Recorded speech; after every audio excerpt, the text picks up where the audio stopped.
Social media पूरा भरा पड़ा, जब आपका नाम डालो तो यही आता है कि दही वाले बैक्टीरिया वही होते हैं जो वजाइना में होते हैं। बात सही लोगों है। ने दही खाना छोड़ दिया कई लोगों ने। क्या मतलब वजाइना में जो बैक्टीरिया होते हैं वो वही बैक्टीरिया होते हैं जो दही में मिलते हैं, लैक्टोबैसिलाई। एंड इसलिए वजाइना के अंदर कभी सोप नहीं डालना चाहिए। मीमर्स और ट्रोलर्स ने क्या उठाया, वजाइना में दही वाले बैक्टीरिया होते हैं, आगे पीछे कहाँ तेल लेने गया।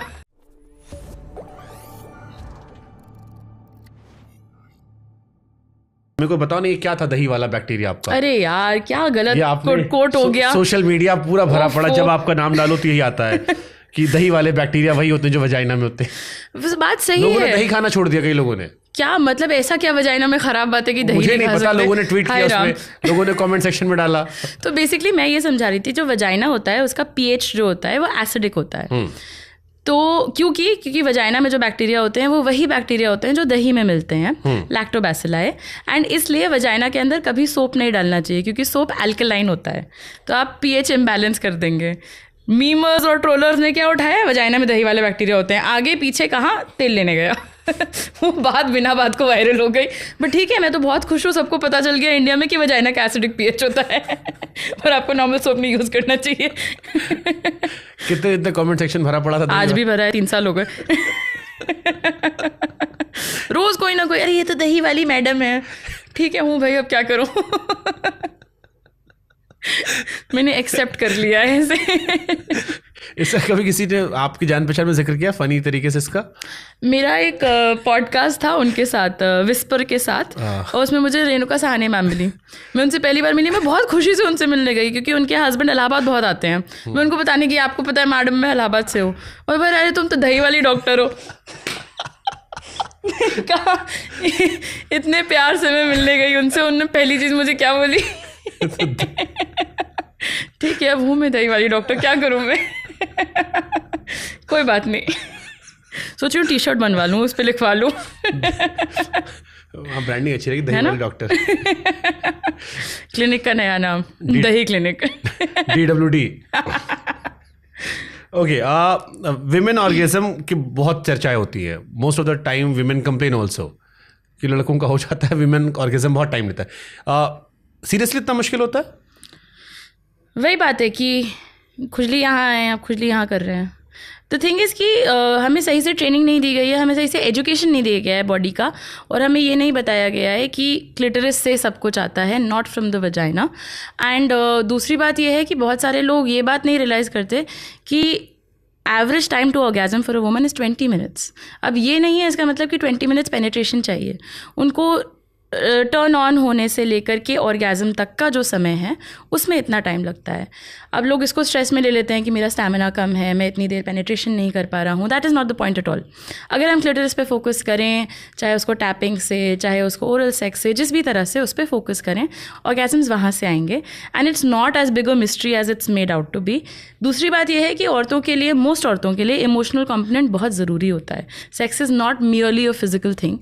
एंड अगर उस टेंडरनेस से, उस अफेक्शन से, अगर उस कंसिडरेशन से औरतों को डील कराया जाए तो most women have good healthy sexual relationships. ये मर्दानगी को टाइम ड्यूरेशन से क्यों जोड़ दिया गया है? भगवान जाने, साइज, टाइम, स्टैमिना, अरे बाप रे बाप, इतना बड़ा ऐसे लड़कों पे टोकरा रख दिया है, इतना बड़ा टोकरा रख दिया है कि पूरी आपकी मर्दानगी इसी पे डिपेंड करती है। क्या बकवास बात है। ऐसे किसी के कान के साइज पर डिसाइड कर देते हैं, ये बहुत बड़ा मर्द है इसके कान बड़े हैं, ऐसे थोड़ी होता है। सो अगर कोई मान लो हस्बैंड वाइफ आते हैं तो हाउ यू विल डिफाइन कि मर्द ऐसे नहीं होते, कैसे होते हैं? अब वो उनकी रिलेशनशिप में वो डिसाइड करें, मैं क्या को डिसाइड आप करूंगी? वैसे बताओ, अगर एक जनरल बात पूछ रहा मैं आपसे, जैसे उन्होंने ये टैबू डाल रखा है कि साइज का डाल रखा है, टाइम ड्यूरेशन डाल रखा है, आपकी नज़र में कैसे, मतलब क्या डिफाइन करोगे आप? सो मेरे बेसिक इंपॉर्टेंस क्या, बेसिक चीज़ें क्या है? अगर है तो फिर आप मर्द हैं। मतलब वैसे तो मर्द सभी हैं, बट अगर एक वैसे भी सेक्सुअली भी बताना हो कि ये बेसिक पैरामीटर्स आप करनी चाहिए। पार्टनर के लिए कंसिडरेशन है, पार्टनर की बात सुन रहे हैं कि नहीं, दोनों, वही औरत वही सही है, वही मर्द वही सही है, जो अपने पार्टनर को प्रायोरिटाइज करें और उनकी नीड्स को समझें और उसको प्रायोरिटाइज करें। ये नहीं कि अपने आप मतलब कोई किताब पढ़ के आ गए और अपना वही इंप्रेशन लेके आ गए कि यही हम डिफाइन करेंगे आज मर्दानगी क्या होती है और मतलब क्या कैसे क्या होता है। आई थिंक बड़ा पर्सनल चीज़ है। Okay, what is this G spot? G spot नाम की एक्चुअली टेक्निकली कोई चीज़ नहीं होती है. इनफैक्ट कॉस्मोपॉलिटन मैगजीन ने कुछ साल पहले अपोलोजाइज भी किया था कि सॉरी हमने ये बात बोली. नहीं मतलब मर्दों से कह दिया गया है कि नौकरी से ज़्यादा फोकस करो जी स्पॉट ढूंढने. एक बटन ढूंढने पे, एक मैजिक बटन है, उसको दबा दीजिए तो बस ये मत ढूंढो पार्टी हो जाएगी. सैलरी कैसे बढ़ेगी ये मत ढूंढो, प्रमोशन कैसे होगा, टेंशन कैसे होगी, घर में खाना कैसे आएगा, सारा फोकस लगाओ तुम जी स्पॉट पे. और इससे ज़्यादा मज़े की बात पता है ये है कि औरतें भी इसी कन्फ्यूजन में बैठी रहती हैं कि मेरा जी स्पॉट कहाँ है, मुझे आज तक क्यों नहीं मिला. तो हर कोई कन्फ्यूज्ड है. ऐसे एक अंधेरे कमरे में सबकी आंख में पट्टी बांध करके भेज दिया बटन ढूंढो. तो कुछ नहीं होता जी स्पॉट. जी जोन करके एक एरिया होता है. बेसिकली अगर हम ऐसे समझे कि क्लिटरिस जो है, जो हमें दिखता है वो इतना सा होता है, बट एक्चुअली क्लिटरिस एक पाम के बराबर का होता है. एंड जो बचा हुआ क्लिटरिस होता है वो इंटरनल होता है.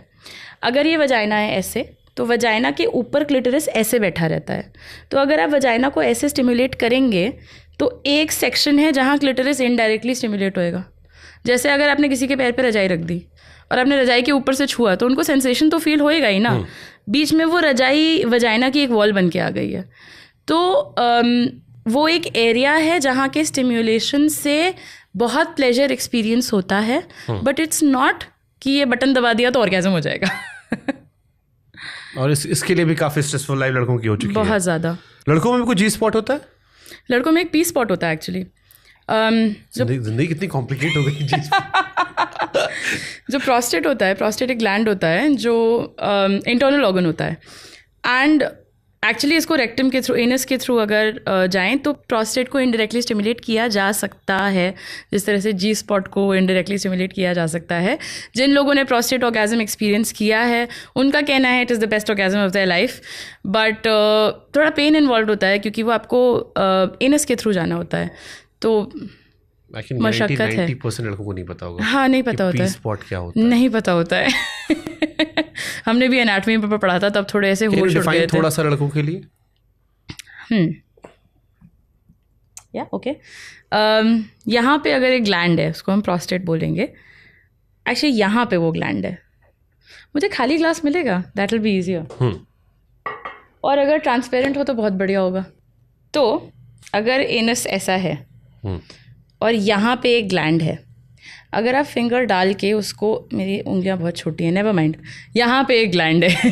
अगर आप उंगली डाल के उसको स्टिमुलेट करें तो ऐसा किया जा सकता है. डायरेक्ट स्टिमुलेशन नहीं हो सकता है बट इनडायरेक्टली किया जा सकता है.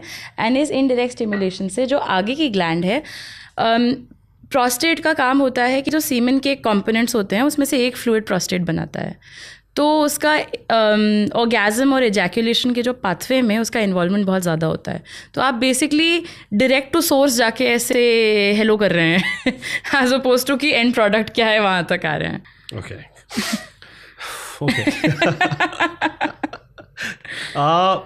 What is this PCOS and PCOD in women? दोनों एक चीज़ होती हैं.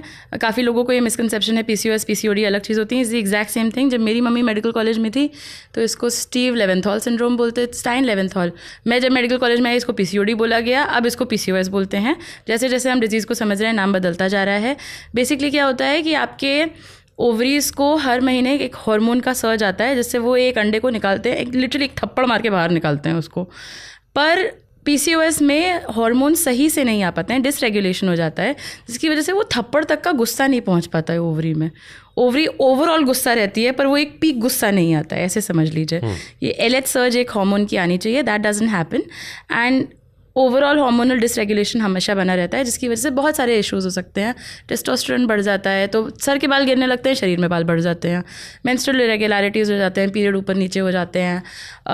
वेट गेन बहुत ईजी हो जाता है, वेट लॉस बहुत मुश्किल हो जाता है और बहुत सारी भतेड़ी हार्मोनल लोचेबाजी हो जाती है बेसिकली.